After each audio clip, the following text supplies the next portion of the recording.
video, we are going to tell you about the anatomical position of skull and anatomical position of individual bones. See, whenever you are going to explain any bone, so you have to hold the bone in its anatomical position. And to explain it, you have to hold the bone in your anatomical position. Fine. So, for example, this is the skull. See, this is the intraorbital margin and the upper margin of external auditory meatus. It should be in the same horizontal plane. This is known as the Frankfurt's horizontal plane. And when the intraorbital margin, a line joining the intraorbital margin and the center of the external auditory meatus. So this is the reed base line. So when we hold the skull in the Frankfurt's plane, this is like this. We have to hold the skull with both the hands. Orbital cavity should face forward, and the intraorbital margin and the upper margin of the external auditory meatus in the same horizontal plane. This is the Frankfurt's plane. Infraorbital margin and the center of the external auditory meatus is in the same line. So this is the reed base line. Fine. Now, these are the individual bones, unpaired bones. So this is the mandible. When you are going to hold the mandible, this is the body of the mandible, and then the alveolar process, it should be forward, and the ramus and the condylar process should be towards your side. So this is regarding the mandible. Now, this is the frontal bone. So when we are holding the frontal bone in anatomical position, you see in the skull, this should be like this. This is the squamous part which is convex. It should be almost horizontal. Nasal notch, which should be downward and anteriorly. And this is the orbital plate. It should be downward or backward like this and horizontally. This is the convex surface which should be anterior. If you see, this is the concave which should be posteriorly. So this is the anatomical position of the frontal bone. Now, this is one more in the unpaired bone. This is the occipital bone. This is the squamous part of the occipital bone. This is the foramen magnum, and this is the basic occipit.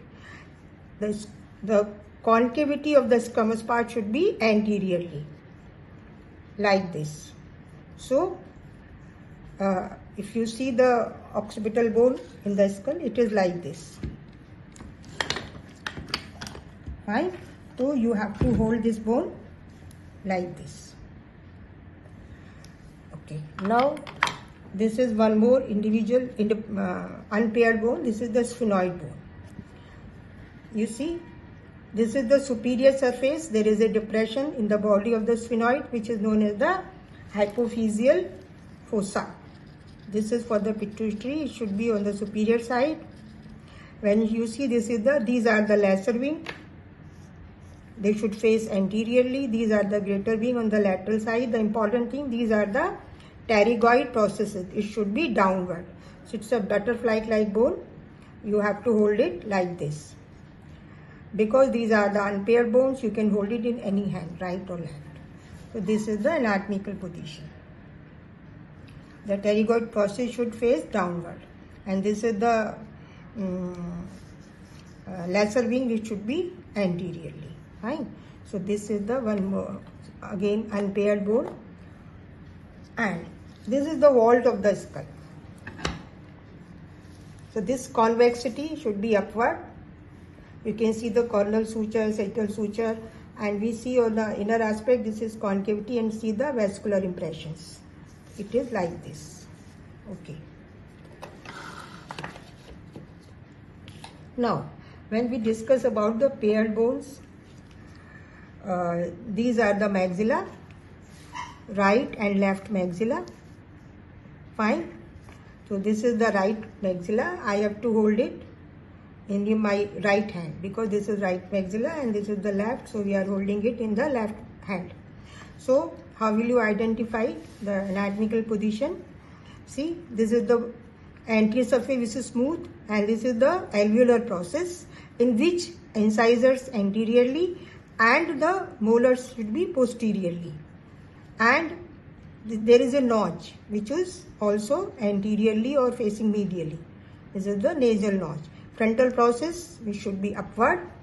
This is the zygomatic process should face laterally, and medially, the most important, there is a big hiatus or big maxillary air sinus. Palatine process should face medially. Same in the left maxilla. These are the incisors.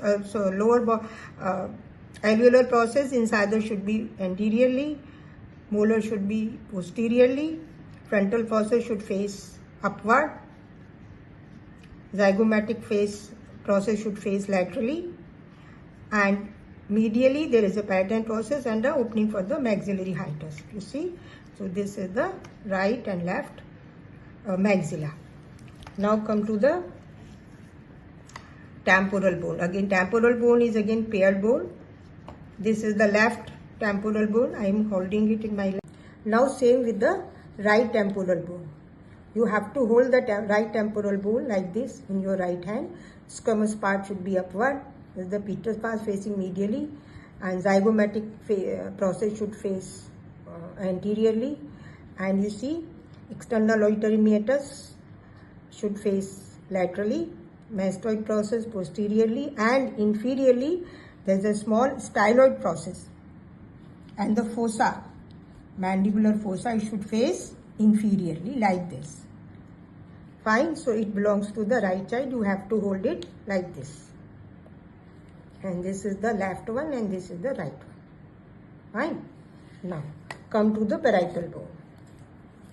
So we have paired parietal bones. This is the right parietal bone.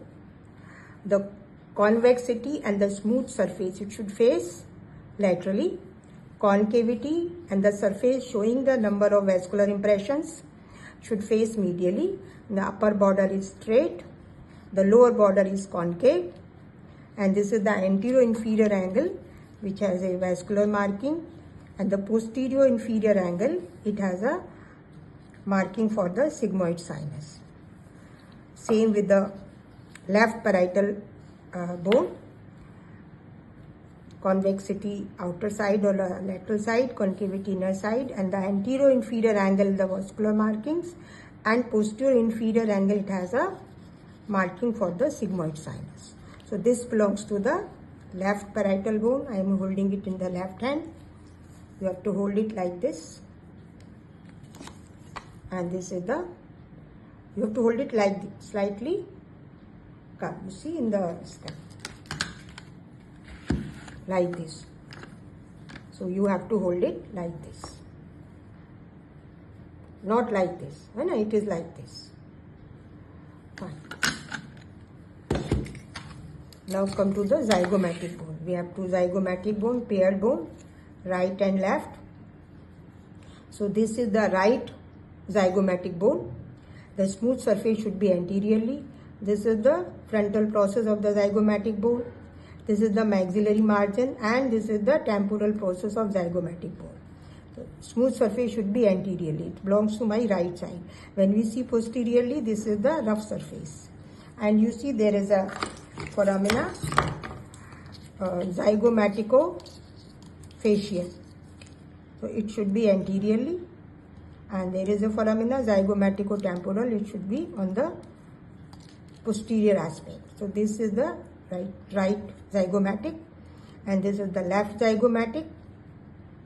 The smooth surface should be anteriorly. This is the margin for the maxillary bone, and this is the temporal process of zygomatic. This is the frontal process of zygomatic. Our anterior surface is smooth. You see the zygomatico-facial foramen. Posterior surface is rough, so easily you can identify the, or you have to hold it like this. The main thing is how to hold it in anatomical position. See, in the skull, you have to hold it like this. Same with this bone, you have to hold it like this. Now come to the palatine bone. We have right and left two parietal bone. See, this is the horizontal plate and this is the perpendicular plate of palatine bone.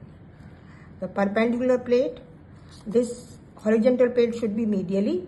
This is the conchal crest, this is the ethmoidal crest, it should face medially, and this is the pterygoid process, it should face posteriorly. So it belongs to the right side, and this is the left palatine bone. So this is the horizontal plate of the palatine bone, this is the perpendicular plate of the palatine bone. And this is the pyramidal process, so easily you can identify these right and left palatine bone. Thank you.